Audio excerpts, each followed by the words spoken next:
भूषणम् नवकञ्जलोचन पञ्चमुखगर्जन्पदकं दारुणम्।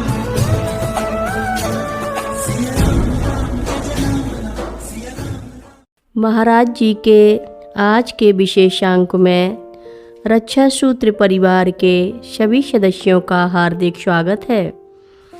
बाबा जी के भक्तों को राम राम, बोलो सीताराम। बीरापुरम प्रवास की अवधि में समीपवर्ती अन्य धार्मिक स्थलों की यात्राओं का क्रम भी बना रहता।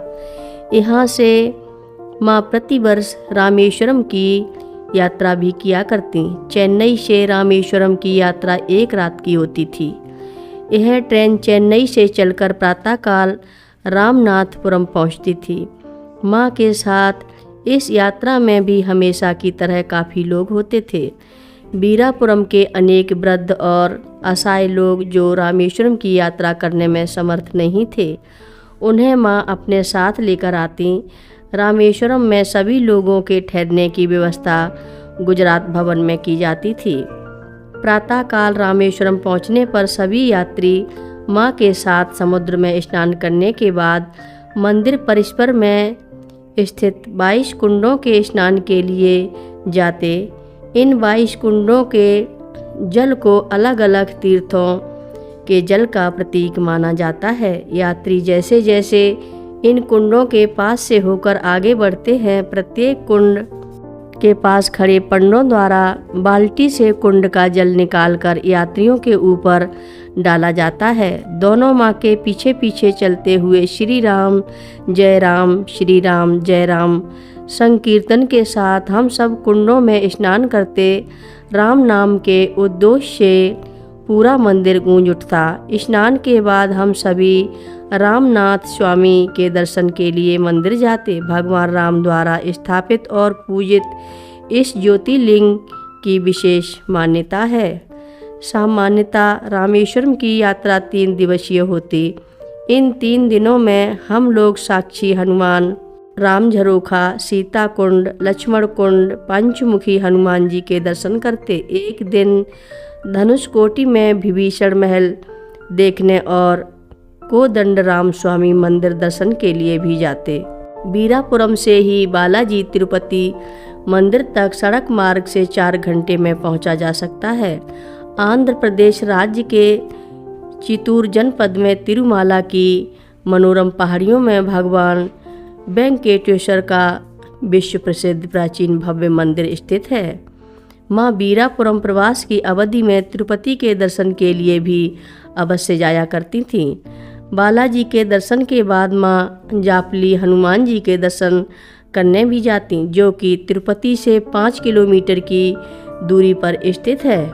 उन दोनों जापली तीर्थम जाने के लिए कुछ दूरी मोटर मार्ग से और बाकी दूरी घने जंगल से पैदल चलकर जाने से पूरी की जाती है। दंत कथा के अनुसार जापली ऋषि ने यहाँ लंबे समय तक तपस्या की थी, फिर उन्हें हनुमान जी ने दर्शन दिए थे।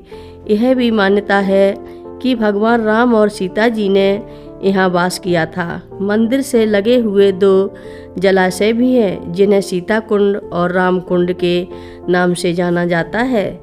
बीरापुरम प्रवास की अवधि में भी माँ के दर्शन करने के लिए देश व विदेश से श्रद्धालुओं का आवागमन होता रहता है। 90 के दशक में जब डॉक्टर चेन्नर रेड्डी तमिलनाडु के राज्यपाल थे, तब वो माँ के दर्शन के लिए नियमित रूप से बीरापुरम आश्रम आया करते थे।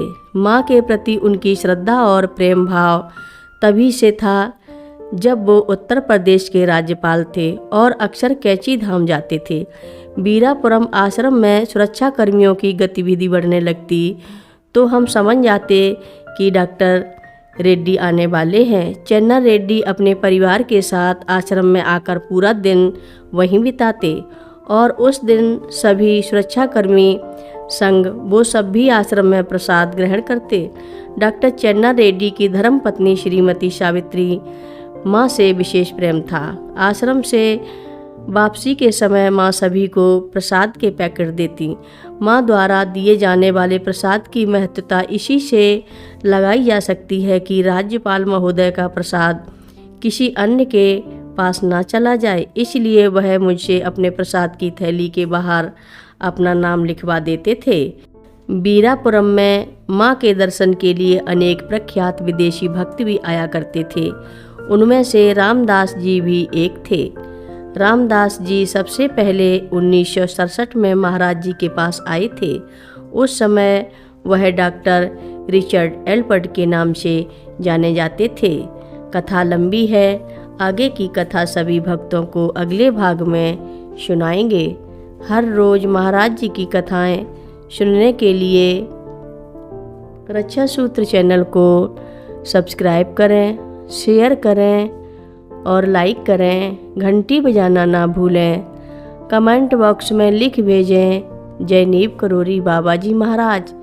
सभी भक्त मिलकर बोलो नीव करोरी बाबा जी महाराज की जय जय बोलो, सिद्धि माता की जय बोलो।